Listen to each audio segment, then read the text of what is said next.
ज़बां खामोश मगर नजरों में उजाला देखा, उसका इजहार मोहब्बत भी निराला देखा। नमस्कार, मैं हूं राजीव और आप देख रहे हैं घूमता हुआ आईना। बीजेपी का राहुल गांधी से डर बढ़ता ही जा रहा है, क्योंकि राहुल गांधी की मोहब्बत की दुकान निराले अंदाज में जगह जगह खुलती जा रही है। बीजेपी को गुमान रहा होगा कि उसकी चाय की दुकान के ग्राहकों का ही बहुमत है, लेकिन अभी तो राहुल के मुरीदों की गिनती तेजी से बढ़ रही है। दोस्तों, बीजेपी जहां सोच भी नहीं पाती, वहां राहुल गांधी मोहब्बत का पैगाम लेकर पहुंच जाते हैं।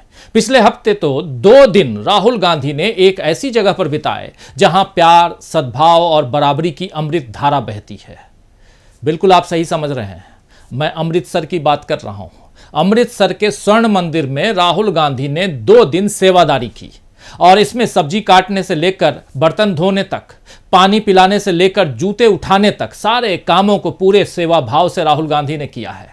आम लोगों ने देखा कि राहुल गांधी उनके साथ और उनके बीच उन्हीं की तरह सारे काम कर रहे हैं। यह सब देखकर लोगों को हैरानी तो हुई, लेकिन साथ ही उन तक मोहब्बत का वो पैगाम भी पहुंच गया। अपनी बात आगे बढ़ाऊं दोस्तों, उससे पहले ये वीडियो जरा देख लीजिए।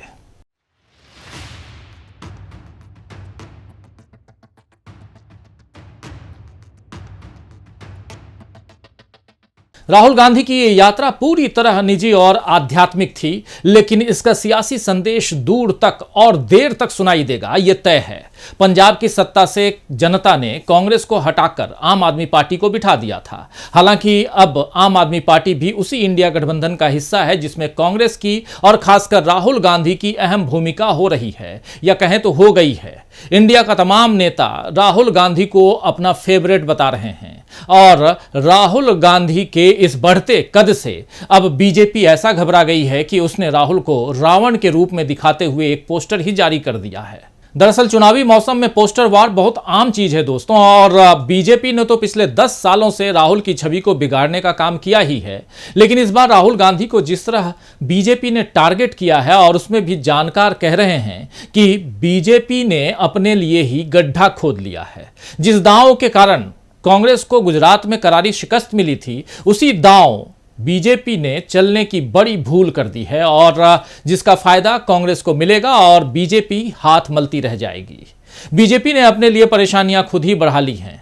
उधर बिहार में नीतीश और लालू प्रसाद यादव के दांव के कारण बीजेपी चौतरफा घिर गई है। उस पर से जेपी नड्डा ने ऐसा बयान दे दिया है कि बीजेपी की बची खुची साख पर भी सवाल उठ रहे हैं। कुल मिलाकर बीजेपी के लिए चुनावी पिच बड़ी खतरनाक साबित हो रही है, क्योंकि उसकी फेंकी एक भी गेंद उसे फायदा नहीं दे रही है और इंडिया के लिए चौकों छक्कों का इंतजाम कर रही है। वर्ल्ड कप का नतीजा क्या निकलेगा और ट्रॉफी हाथ में उठाने का मौका किसे मिलेगा, यह तो बाद में पता चल ही जाएगा। लेकिन चुनाव में विजेता का कप उठाने के लिए कांग्रेस तैयार दिख रही है। इंडिया गठबंधन उसका साथ देता हुआ नजर आ रहा है, जबकि बीजेपी मैच की शुरुआत होने से पहले ही हाँफती हुई दिख रही है।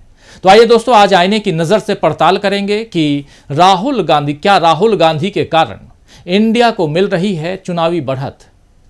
क्या कांग्रेस के दबदबे से कमजोर हो गई है बीजेपी, और यह भी समझेंगे कि आखिर 2024 में कांग्रेस किस तरह कर सकती है बड़ा खेल। लेकिन पहले देखते हैं वो पोस्टर जिसमें राहुल गांधी को घेरने की गलती बीजेपी ने की है। लोकसभा चुनाव का ऐलान अभी हुआ नहीं है, लेकिन बीजेपी को अभी से अपनी सत्ता खोने का डर सता रहा है, और इसी डर के कारण बीजेपी ने एक बड़ी भूल कर दी है। दरअसल बीजेपी ने राहुल गांधी को रावण की तरह बताते हुए एक पोस्टर जारी किया है, और इस पोस्टर के कैप्शन में लिखा गया है कि नए युग का रावण यहाँ है, धर्म का विरोधी, इसका उद्देश्य भारत को नष्ट करना है। बीजेपी ने राहुल गांधी पर उंगली उठाई तो फिर कांग्रेस ने भी मोदी के खिलाफ मोर्चा खोल दिया। रावण वाले पोस्टर के जवाब में कांग्रेस ने नरेंद्र मोदी का पोस्टर जारी कर उन्हें कारोबारी अडानी की कठपुतली बता दिया है। बीजेपी और कांग्रेस के बीच छिड़ा ये पोस्टर वार यहीं रुकेगा या आगे और बढ़ेगा, इस बारे में कुछ कहा नहीं जा सकता, क्योंकि जैसे जैसे चुनाव पास आएंगे बीजेपी के हमले राहुल पर और बढ़ेंगे ही।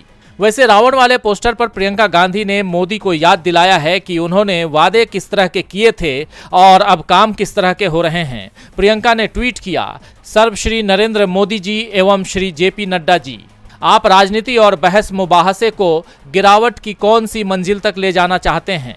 आपकी पार्टी के आधिकारिक ट्विटर हैंडल से जो हिंसक और उकसाऊ ट्वीट किए जा रहे हैं, क्या उसमें आपकी सहमति है?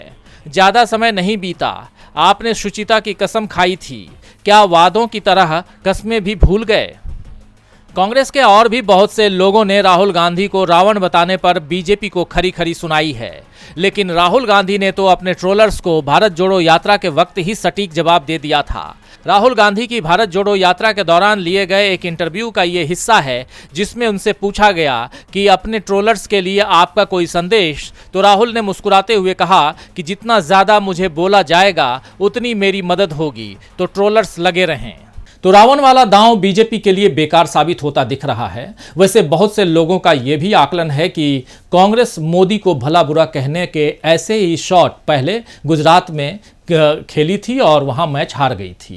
कांग्रेस अध्यक्ष मल्लिकार्जुन खड़गे ने, आपको याद होगा कि मोदी को 100 सिरों वाला बता दिया था और इसके बाद चुनावी नतीजे कांग्रेस के लिए बेहद बुरे सामने आए थे और अब बीजेपी ऐसी ही गलती राहुल गांधी को लेकर कर बैठी है। दरअसल मोदी भले देश के पीएम हैं, लेकिन राहुल गांधी को उनकी बराबरी के कद वाले नेता की तरह अब लोग देखने लगे हैं और इसीलिए चुनावों में भी पीएम के चेहरे की बात होती है तो मोदी के मुकाबले राहुल गांधी का ही नाम सबसे पहले सामने आता है, बाकी नेता उनके बाद ही रहते हैं। इसीलिए राहुल को अगर बीजेपी ने रावण की तरह दिखाया है तो फिर कई सारे सवालों का सामना बीजेपी को करना पड़ेगा। जैसे रावण ने तो सीता का हरण किया, जबकि राहुल से तो महिलाएं बेखौफ होकर मिलती हैं। रावण अहंकारी था, जबकि राहुल ने तो लोगों के जूते हाथ से उठाने में कोई झिझक नहीं दिखाई, यानी उन्होंने कहीं अहंकार नहीं दिखाया। रावण साधु संतों को तंग करता था, जबकि राहुल तो सबको गले लगाते चलते हैं, सबकी दिक्कतें दूर करते हैं। तो साफ है कि राहुल गांधी पर उंगली उठाना बीजेपी के लिए मुश्किलें खड़ी कर गया है। वैसे भी चुनावों में बीजेपी के पास उलझने वाले मुद्दों की भरमार हो गई है। रूठे नेताओं से लेकर आपसी खटपट और इंडिया से मिल रही नई चुनौतियों तक बीजेपी बहुत मोर्चों पर घिर चुकी है, बल्कि बिल्कुल चक्रव्यूह की तरफ फंस गई है कह सकते हैं। और इससे बाहर निकालने की जिम्मेदारी जिन मोदी पर है वो अब भी चुनावी राज्यों में जाकर भाषण ही दे रहे हैं। उससे ज्यादा कुछ नहीं कर पा रहे हैं नरेंद्र मोदी, और इन भाषणों से भी बीजेपी जो है वो घिर रही है।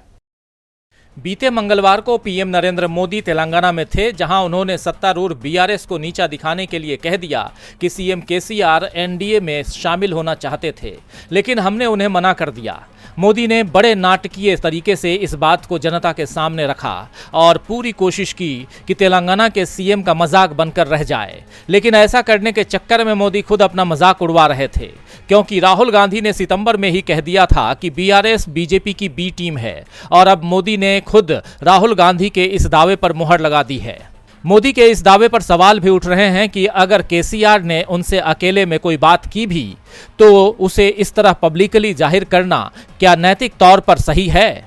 वैसे केसीआर के बेटे केटीआर ने भी मोदी की इस बात को गलत बताया है, साथ ही बीजेपी को बिगेस्ट झूठा पार्टी तक कह दिया। तेलंगाना में बीजेपी की हालत पहले ही खराब है और अब मोदी ने अपने बड़बोलेपन से बीजेपी का नुकसान और कर दिया। मोदी को ऐसा ही झटका राजस्थान में भी लग रहा है और मध्य प्रदेश में भी, क्योंकि दोनों राज्यों में बीजेपी को बगावत का सामना करना पड़ रहा है। राजस्थान में वसुंधरा राजे सिंधिया लगातार अपनी नाराजगी दिखा रही हैं और मोदी अब भी उन्हें सीएम पद का दावेदार घोषित नहीं कर रहे, बल्कि कह रहे हैं कि कमल का मुख्यमंत्री बनेगा। वहीं मध्य प्रदेश में तो शिवराज सिंह चौहान ने कई दिनों तक धैर्य दिखाया, लेकिन अब उनके तेवर भी सख्त दिख रहे हैं। राजस्थान की तरह मध्य प्रदेश में भी बीजेपी का कोई सीएम फेस नहीं है और मोदी अपनी रैलियों में शिवराज का नाम भी नहीं ले रहे हैं। मोदी के मंच पर शिवराज सिंह चौहान साइडलाइन दिखते हैं, लेकिन अब शिवराज सिंह चौहान ने सवाल उठाने शुरू कर दिए हैं और उनके बयानों और सवालों पर सियासत गर्म हो रही है। जैसे शिवराज सिंह चौहान ने एक सभा में कहा कि जब मैं चला जाऊंगा तो बहनों को बहुत याद आऊंगा। फिर एक जगह पूछा कि मुझे चुनाव लड़ना चाहिए या नहीं। शिवराज ने यह भी कहा, मैं दुबला पतला जरूर हूं लेकिन कमजोर नहीं हूं। उनके इस बयान को आलाकमान को चुनौती की तरह देखा गया और अभी डिंडोरी में तो शिवराज सिंह चौहान ने साफ साफ पूछा कि मामा को सीएम बनना चाहिए या नहीं। तो शिवराज सिंह चौहान के सवाल पूछने का यह अंदाज साफ तौर पर मोदी और शाह को चुनौती है कि उन्हें सीएम रहना है या नहीं। इसका फैसला जनता ही करेगी। यानी शिवराज सिंह ने कहीं ना कहीं दिल्ली तक ये संदेश भेज दिया है कि मध्य प्रदेश में उन्हें साइडलाइन नहीं किया जा सकता। लेकिन मोदी और शाह तो नेताओं के बढ़ते कद को कतरने और उन्हें साइड लाइन करने के लिए ही फेमस हैं। याद कीजिए, लालकृष्ण आडवाणी और मुरली मनोहर जोशी से लेकर यशवंत सिन्हा, शत्रुघ्न सिन्हा, उमा भारती, येदियुरप्पा, डॉक्टर रमन सिंह, ऐसे बहुत से नेता हैं जिन्हें मोदी और शाह ने किनारे लगाने की कोशिश की, और अब शिवराज सिंह का नाम भी इसी लिस्ट में आ गया है। तो अब उन्हें पलटकर चुनौती दे रहे हैं शिवराज सिंह चौहान, और ऐसे ही कैलाश विजयवर्गीय ने भी चुनौती दे दी है। उन्हें मर्जी के खिलाफ विधानसभा उम्मीदवार बनाया गया है, लेकिन अब विजयवर्गीय ने कह दिया है कि मैं इंदौर 1 में सिर्फ विधायक बनने नहीं आया हूं, मुझे पार्टी की तरफ से कुछ और बड़ी जवाबदेही या जवाबदारी मिलेगी, और जब बड़ी जवाबदारी मिलेगी तो बड़ा काम भी करूंगा। आपको बता दूं कि विजयवर्गीय इंदौर 1 विधानसभा क्षेत्र से उम्मीदवार हैं।